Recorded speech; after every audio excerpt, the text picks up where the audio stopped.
Hello everyone, welcome to my YouTube channel the concept simplified. मेरा नाम हरगुन साहनी है। मैं JRF कॉमर्स में एंड नेट इन मैनेजमेंट। जैसे कि आप जानते हैं, मैंने एक वीडियो लेक्चर सीरीज स्टार्ट करी है जिसमें मैं आपके साथ डिस्कस करती हूँ most expected questions from the paper 1। आज मैं आपके साथ लाई हूँ unit 9 which is people development and environment. चलिए हम अपने वीडियो को स्टार्ट करते हैं। इस वीडियो में मैंने मोस्ट इम्पॉर्टेंट जो क्वेश्चंस हैं उसी में से क्वेश्चंस को उठाया है एंड हम इस वीडियो को स्टार्ट करते हैं। सबसे पहले हम बात करेंगे जो भी क्वेश्चंस हैं जो आपके MDG and SDG that is millennium development goals and sustainable development goals हैं उसमें से। देखिए, यहाँ पे पूछा गया है कि यहाँ पे फॉलोइंग ऐसी कौन सी स्टेटमेंट्स हैं जो आपके मिलेनियम डेवलपमेंट गोल्स में इंक्लूडेड हैं और जो अडॉप्ट करे आपकी यूनाइटेड नेशंस ने। इन स्टेटमेंट्स को देखने से पहले समझते हैं कि MDG क्या है। देखिए, मिलेनियम डेवलपमेंट गोल्स जो थे आपके यूनाइटेड नेशंस के मेंबर्स थे, उन्होंने अडॉप्ट करे थे। ईयर कब से अडॉप्ट किया था? 2000 ईयर में अडॉप्ट करे गए थे और टारगेट ये सेट किया गया था कि इनको अचीव कर लिया जाएगा by 2015। 8 millennium development goals set करे गए थे जो फाइट करे आपके पॉवर्टी को, हंगर को, प्रमोट करे प्राइमरी एजुकेशन को, gender equality, empowerment of women को, रिड्यूस करे चाइल्ड मोर्टालिटी रेट को, मैटरनल हेल्थ इंप्रूव करे, कॉम्बैट करे HIV, एड्स, मलेरिया और ऐसे किस्म के डिजीजेस से, इन्वायरमेंट को, सस्टेनेबिलिटी को इंश्योर करें और डेवलप करें ग्लोबल पार्टनरशिप में से। जो MDG टॉपिक है इसमें से आपसे 2 टाइप के क्वेश्चन पूछे जाते हैं। एक तो उसके ईयर पे क्वेश्चन पूछे जाते हैं, दूसरे उसके जो गोल्स हैं और पूछा जाता है कि इनमें से कौन सा गोल है और कौन सा नहीं है। तो आप वीडियो को पॉज कर सकते हैं और यहाँ पे स्क्रीनशॉट ले सकते हैं कि इसमें से कौन सा गोल इंक्लूडेड है और नहीं। देखिए, यहाँ पे पूछा गया है कि इरेडिकेट करें एक्सट्रीम पॉवर्टी एंड हंगर, हमने अभी देखा। इम्प्रूव मैटरनल हेल्थ, ये भी इंक्लूडेड है, यहाँ पे आप देख सकते हैं। रिस्पॉन्सिबल कंजप्शन एंड प्रोडक्शन नहीं इंक्लूडेड है और ये SDG का पार्ट है। D, रिड्यूस करे चाइल्ड मोर्टालिटी रेट को, ये भी अभी हमने ये 4th वाले पॉइंट में देखा। तो हम देख सकते हैं हमारा answer is A, B and D which is option number 3। Next same question आपको सस्टेनेबल डेवलपमेंट गोल में UGC नेट एग्जाम में मिलेगा, जिसमें यहाँ पे भी पूछा गया है कि इसमें से कौन सा इसका एरिया के अंडर कवर होते हैं और कौन से एरिया के अंडर कवर नहीं होते हैं। देखिए, जैसे MDG थे वैसे ही SDG थे। MDG जो टारगेट ईयर था उनका 2015 था और सस्टेनेबल डेवलपमेंट गोल्स का जो ओरिजिन ईयर है वही 2015 है। टारगेट ये सेट हुआ कि इनको 2030 से अचीव किया जाए। किसने टारगेट सेट किया? यूनाइटेड नेशंस के मेंबर ने ही टारगेट सेट किया। जो सस्टेनेबल डेवलपमेंट गोल्स हैं वो 17 है नंबर में। और जो आपका UGC नेट एग्जाम है वो भी यहाँ से 2 टाइप के क्वेश्चन ही पूछता है। वो पूछता है एक तो टारगेट ईयर दैट इज 2030, ये बहुत इंपॉर्टेंट है। दूसरा वो आपको लिस्ट दे देगा गोल्स की और पूछेगा कि क्या ये SDG में इंक्लूडेड है या क्या ये नहीं इंक्लूडेड है। देखिए, इस वीडियो को पॉज करिए आप और हर एक गोल को पढ़िए और इनको याद करने की कोशिश करिए, क्योंकि SDG एंड MDG दोनों ऐसे टॉपिक है जिसमें से क्वेश्चन पूछे जाते हैं और क्वेश्चन अगर आप ये 2 स्लाइड अच्छे से पढ़ लेंगे तो आप उस क्वेश्चन को अच्छे से आंसर कर पाएंगे। ठीक है, यहाँ पे हम क्वेश्चन देखते हैं। यहाँ पे A ऑप्शन है no poverty, B zero hunger, आपको ऑप्शन 1 एंड 2 यही दिख जाएगा। C रिड्यूसिंग अर्बनाइजेशन, नहीं, अर्बनाइजेशन की इन 17 गोल्स में कहीं भी बात नहीं करी गई है। D peace, justice and strong institutions, yes this is also a part. अब गोल नंबर 16 यहाँ देख सकते हैं कि peace, justice and strong institutions भी हैं। इसके साथ साथ जैसे पिछले ऑप्शन में मैंने आपको बताया था, रिस्पॉन्सिबल कंजम्पशन एंड प्रोडक्शन भी 12th नंबर गोल आप देख सकते हैं सस्टेनेबल डेवलपमेंट गोल्स में इंक्लूडेड है। तो यहाँ पे जो आंसर है that is A, B and D which makes your answer to be option number 4th। Okay friends, अब वीडियो को पॉज करिएगा, इन 17 गोल्स को अच्छे से ध्यान रख लीजिएगा। नेक्स्ट क्वेश्चन यहाँ पे पूछा गया कि सबसे ज़्यादा सोर्स ऑफ वाटर पोल्यूशन क्या है जो हमारी मेजर रिवर्स होती हैं इंडिया में। देखिए, मुझे याद है 2017 में एक आर्टिकल निकला था दिल्ली की यमुना रिवर के बारे में और कहा गया था जो 70% ऑफ वाटर पोल्यूशन जो यमुना के अंदर हो रहा है that is because of untreated sewage. देखिए, क्या होता है कि हर एक सिटी के अपने सीवेज प्लांट्स होते हैं जो उस सिटी के सीवेज को ट्रीट करते हैं, लेकिन बिकॉज ऑफ पॉपुलेशन प्रेशर इतना ज़्यादा है हमारे इंडिया के अंदर कि जो सीवेज प्लांट्स हैं वो इफेक्टिवली सारे सीवेज को ट्रीट नहीं कर पाते, और जिस सीवेज को ट्रीट नहीं करते हैं वो रिवर बॉडीज में फ्लो कर दिया जाता है। As a result of which वहाँ पे रिवर्स के अंदर पोल्यूशन हो जाता है।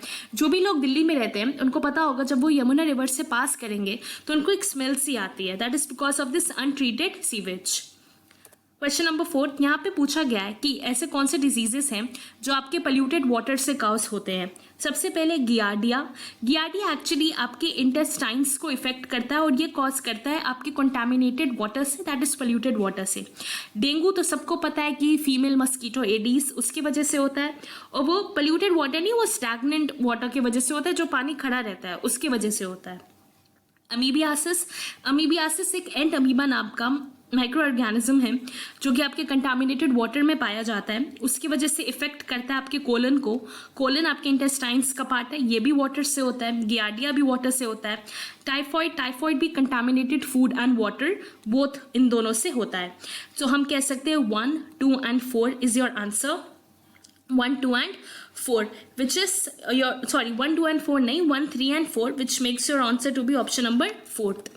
नेक्स्ट यहाँ पे हमें पोल्यूटेंट्स की बात करी गई है और पूछा है कि इसमें से कौन सा मेन पोल्यूटेंट है जो रेस्पिरेटरी डिजीज को कॉज करता है, जो आपके लंग्स होती हैं उनको इफेक्ट करता है। देखिए इसका आंसर है सस्पेंडेड फाइन पार्टिकल्स।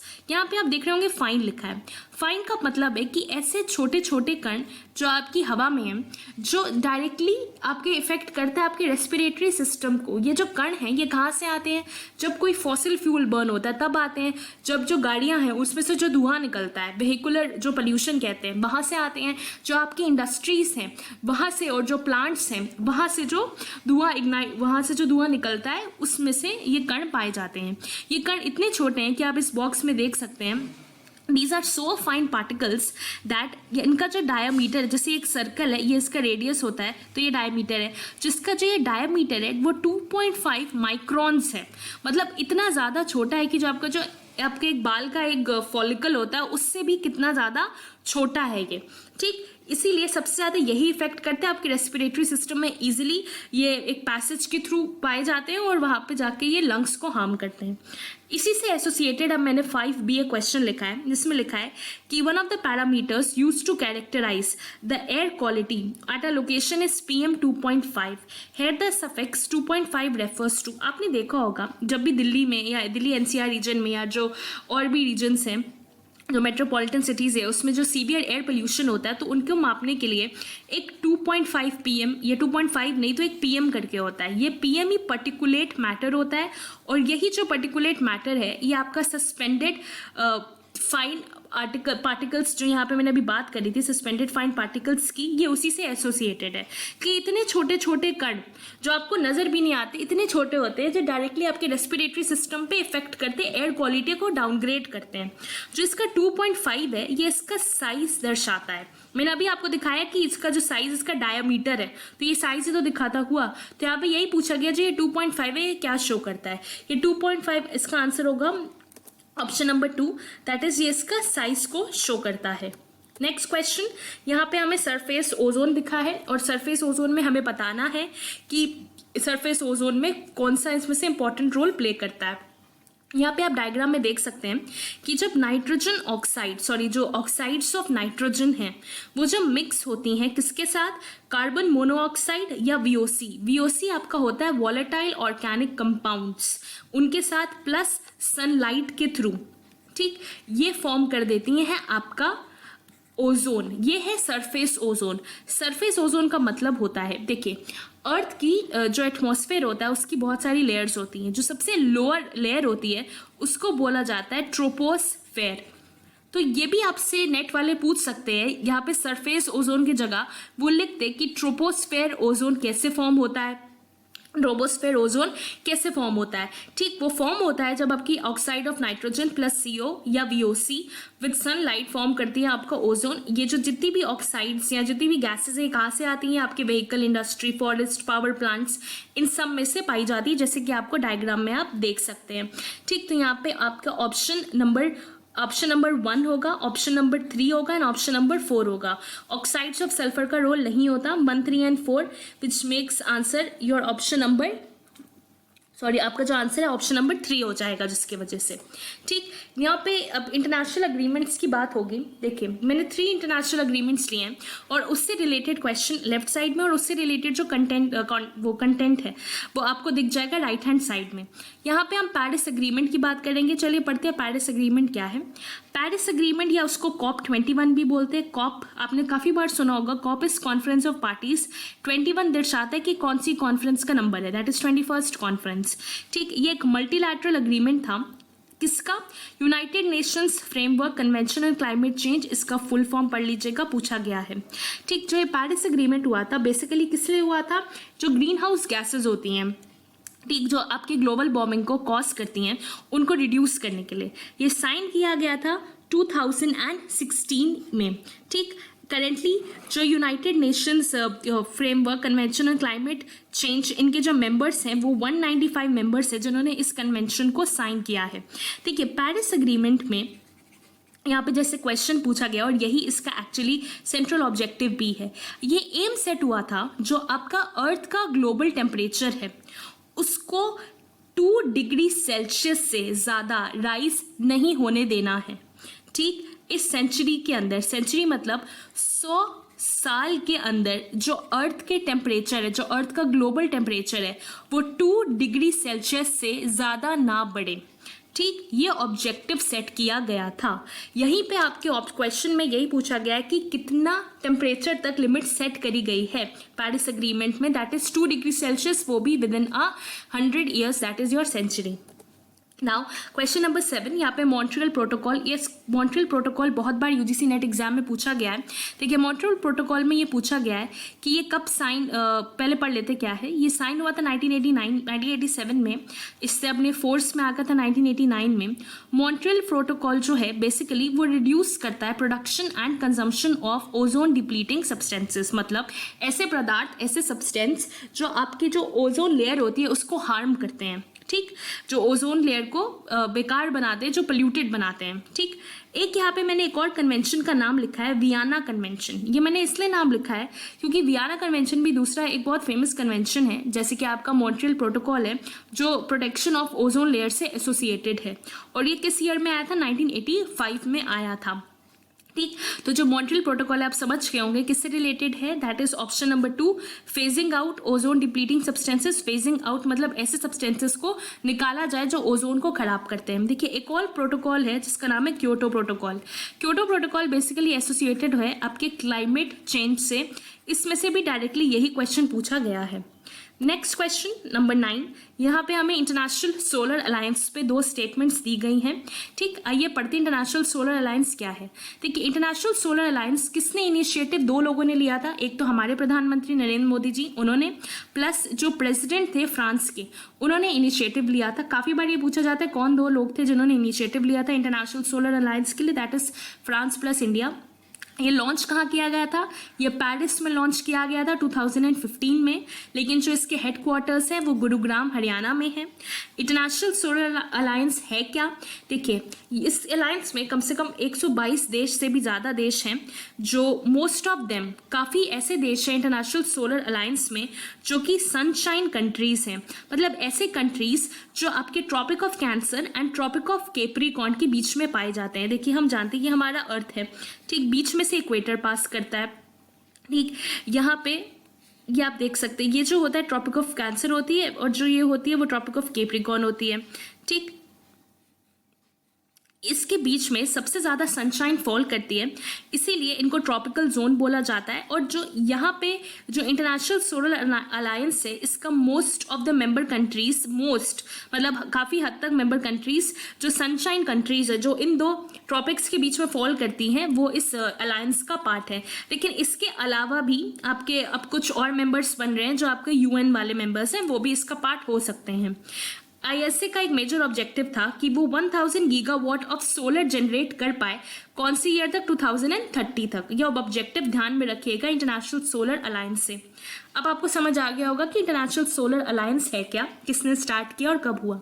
ठीक, यहाँ पे दो स्टेटमेंट्स दी गई हैं। स्टेटमेंट नंबर 1 यहाँ लिखा है, जो most of the member countries हैं इंटरनेशनल सोलर अलायंस की, वो Tropic of Cancer and Tropic on Capricorn में एसोसिएटेड है। Yes, most of the member countries, all नहीं। अगर ऑल लिख देंगे तो स्टेटमेंट गलत हो जाएगी, क्योंकि अब यूएन के भी और मेंबर कंट्रीज भी पार्ट बन रही हैं।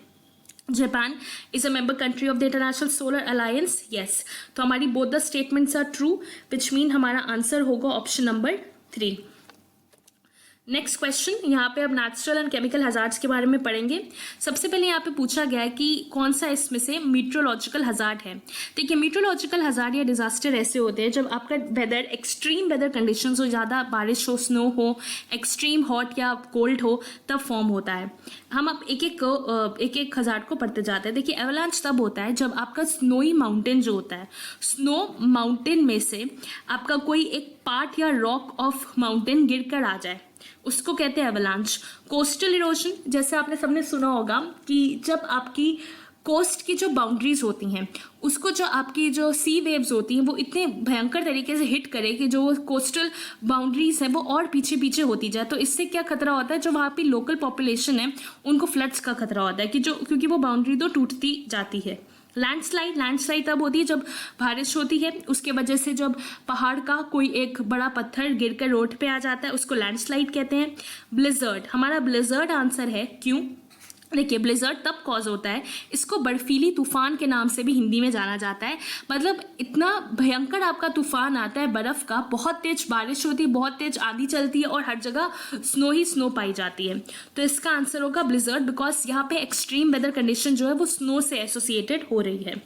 अब नेक्स्ट हमें क्वेश्चन पूछा है कि इसमें से कौन सा ऐसा नेचुरल डिजास्टर है जिसका ना कोई अंत है ना कोई शुरुआत, ठीक, ना कोई बिगनिंग है ना कोई एंड है। सबसे पहले हम अर्थक्वेक की बात करें, नहीं। देखिए, अर्थक्वेक में हम जानते तो नहीं कब आएगा, लेकिन जो जियोलॉजिस्ट होते हैं उनको पता होता है जब आपकी अर्थ के नीचे प्लेट्स होती हैं, जब वो दो प्लेट्स एक प्लेट के ऊपर दूसरी प्लेट आ जाती है, एक प्लेट के ऊपर दूसरी प्लेट आ जाती है, तो उसकी वजह से एनर्जी प्रोड्यूस होती है, तो उसकी वजह से अर्थक्वेक कॉज होता है। दूसरा आपका लैंडस्लाइड्स लिखा है। देखिए, लैंडस्लाइड्स में क्या होता है, हमें पता है जब भारी बारिश होती है तो उसके बाद या तूफान आता है तो रोड पे खुद ही जो गवर्नमेंट की तरफ से एक डेंजर साइन लगा दिया जाता है, रोड ब्लॉक कर दी जाती है, क्योंकि डर होता है कि भारी भारी पत्थर गिरेंगे। हरिकेन्स क्या होता है, हरिकेन सबको पता है, जब कोई भी हरिकेन एक टाइप ऑफ साइक्लोन होता है, जब कभी भी साइक्लोन या हरिकेन आने वाला होता है तो गवर्नमेंट खुद ही वार्निंग साइन इशू करती है और इवैक्यूएशन स्टार्ट कर दिया जाता है, जैसे कि अभी आपने देखा था मुंबई में निसाग्रा आया था, उसी तरह। तो यहाँ पे हमें पता है कि इसकी शुरुआत लगभग हम पता कर सकते हैं कि कब होगी कब नहीं। ड्रॉट क्या होता है, आपका जब सूखा पड़ता है। अब ये जो सूखा है, अब ये हर बार जब सूखा पड़े, जरूरी नहीं कि बारिश ना हो तो सूखा तो पड़ेगा ही, लेकिन जरूरी नहीं कि ड्रॉट हो जाए, ठीक, क्योंकि हमें पता नहीं कि बारिश कब होगी या नहीं होगी, ठीक। इसीलिए ड्रॉट्स को आप कह सकते हैं आपका आंसर होगा, क्योंकि हम अंदाज़ा नहीं लगा सकते कि अगर अभी बारिश नहीं हो रही तो क्या सूखा पड़ेगा, क्योंकि बारिश का होना या ना होना आपको नहीं पता, ठीक। Next your question is 11th, that is हम अब यहाँ पे देखेंगे जो भी आपके इन्वायरमेंटल केमिकल हजार्ड्स है और किस केमिकल के वजह से हुए हैं। Bhopal gas tragedy methyl isocyanate से, that is as 4 answer. Chernobyl was actually a nuclear accident जो यूक्रेन में हुआ था। Love Canal tragedy, dumping of hazardous substance. Love Canal एक नेबरहुड थी नियाग्रा फॉल्स के बगल में, वहाँ पे एक इंडस्ट्री थी जिससे अपने सारे हजार्डस सब्सटेंसेस से डंप कर दिए थे। Los Angeles smog, that is caused by chemical peroxyacetyl nitrates. So your answer will be option number 2। Okay friends, next question यहाँ पे डिफरेंट केमिकल्स के बारे में दिया, उनका डिस्क्रिप्शन दिया है। देखिए, जो आपके एलर्जेंस होते हैं वो बेसिकली काफ़ी लोगों को धूल, मिट्टी, इन सबसे डस्ट से एलर्जी होती है। जैसे ही वो उसको स्मेल करते हैं, जैसे ही उनके वो नाक के अंदर जाती है, वो चीख मारना शुरू कर देते हैं। क्यों मारते हैं? बिकॉज उनका जो इम्यून सिस्टम है वो एक्टिवेट हो जाता है और वो फॉरेन सब्सटेंस के अंदर एक रिएक्शन देता है। म्यूटेजेंस का एक शब्द इंग्लिश वर्ड है म्यूटेट से। म्यूटेट का मतलब होता है चेंज करना या ऑल्टर करना। म्यूटेजेंस जो हैं वो आपको इफेक्ट करते हैं, डैमेज करते हैं आपके डीएनए को।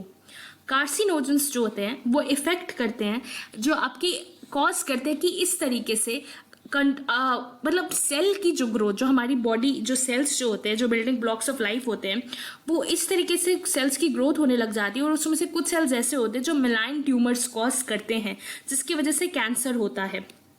ठीक, टेराटोजेंस इफेक्ट करते हैं एम्ब्रियो को। अब एम्ब्रियो जब माँ के पेट में जो बच्चा होता है, जो फॉर्म हो रहा होता है, उसको एम्ब्रियो बोलते हैं। और उस एम्ब्रियो के अंदर जो एबनॉर्मलिटीज़ होती हैं, वो इस केमिकल्स टेराटोजेंस की वजह से कॉज होती है, जो बच्चे की अच्छे से ग्रोथ नहीं करने देता है।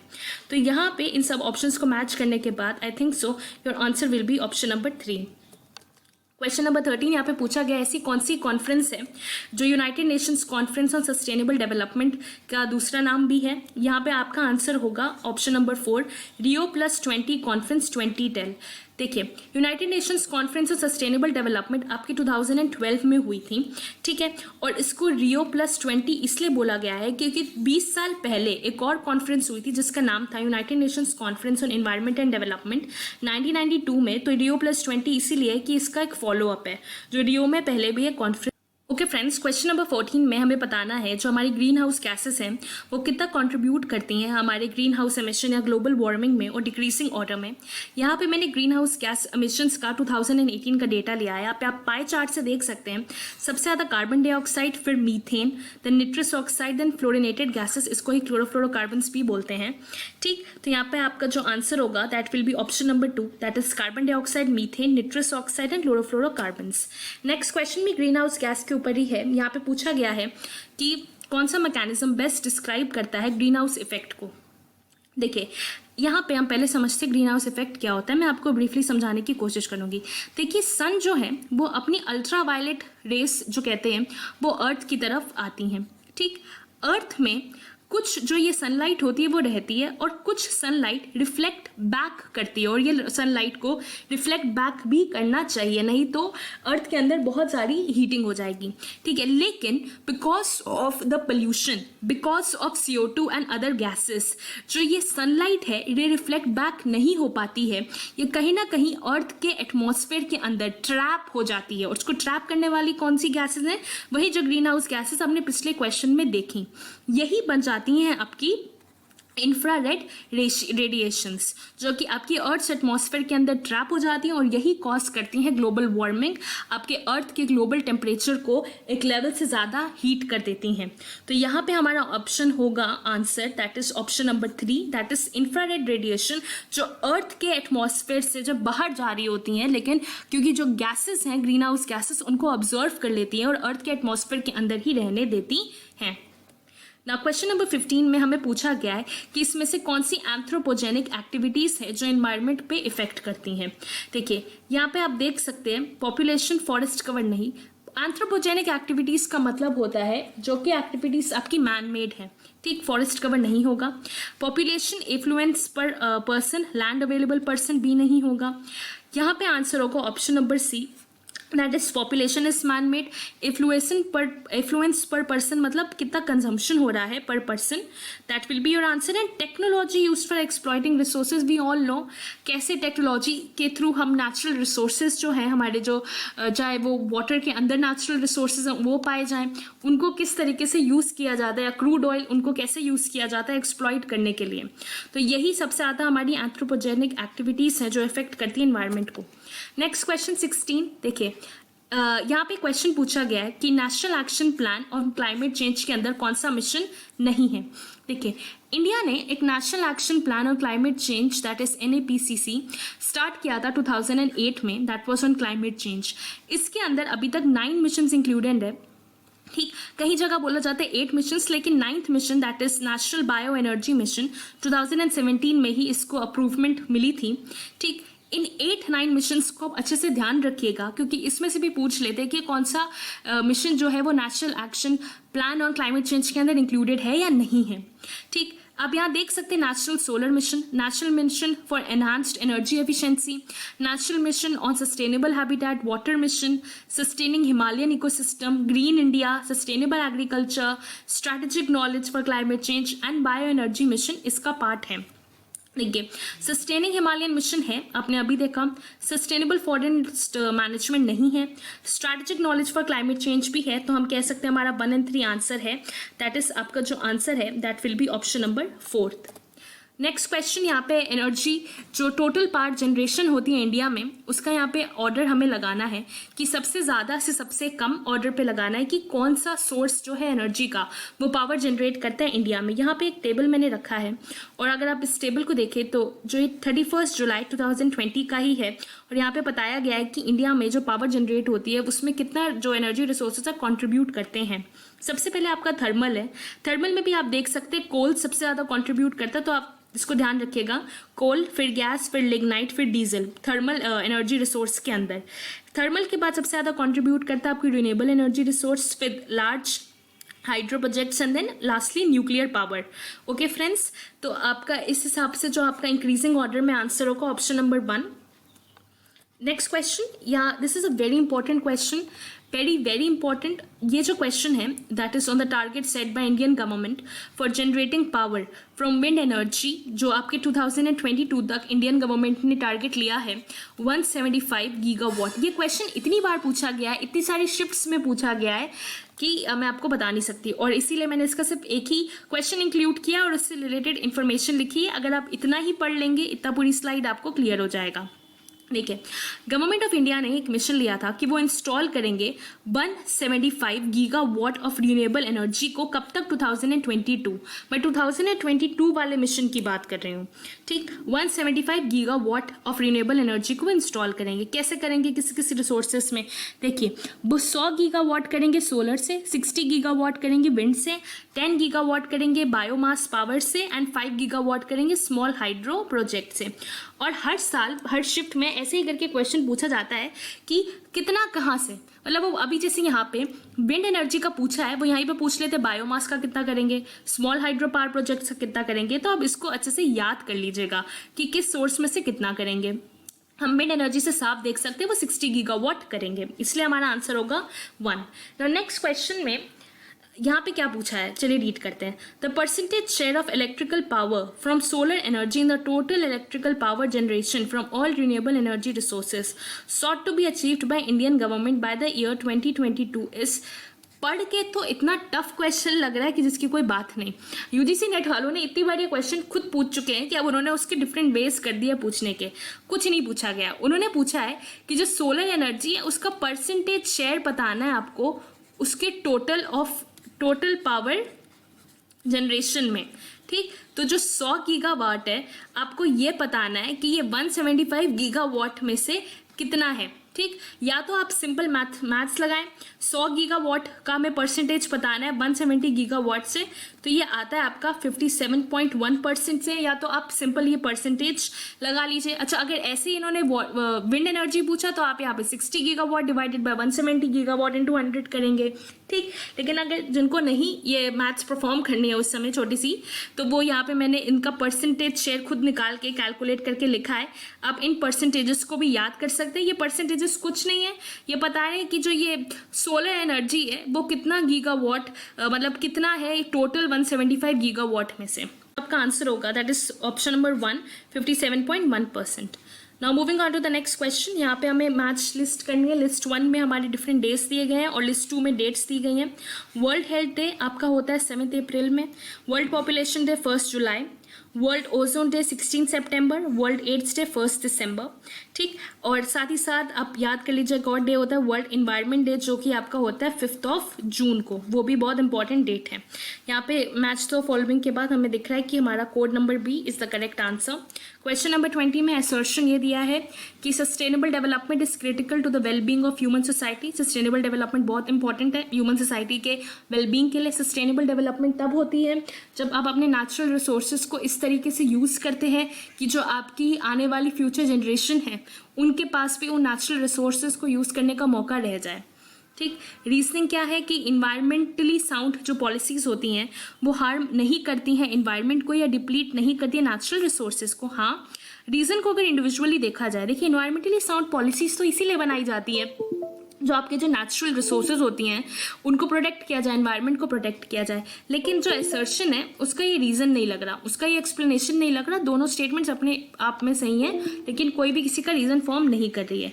इसलिए जो इसका आंसर होगा that is 20th second, that is option number 2 is your correct answer. Okay friends, this was the video for today. Thank you so much for watching the video. अगर आपको वीडियो पसंद आया हो तो please like, share and subscribe and always remember that you should never give up. Exams near हैं, आपको time भी मिल चुका है, आप एग्जाम पोस्टपोन हुए हैं, अच्छे से पढ़िए, अच्छे से रिवाइज करिए। Thank you so much and please subscribe कर लीजिएगा। अगला मैं कंप्यूटर पर लेकर आऊँगी।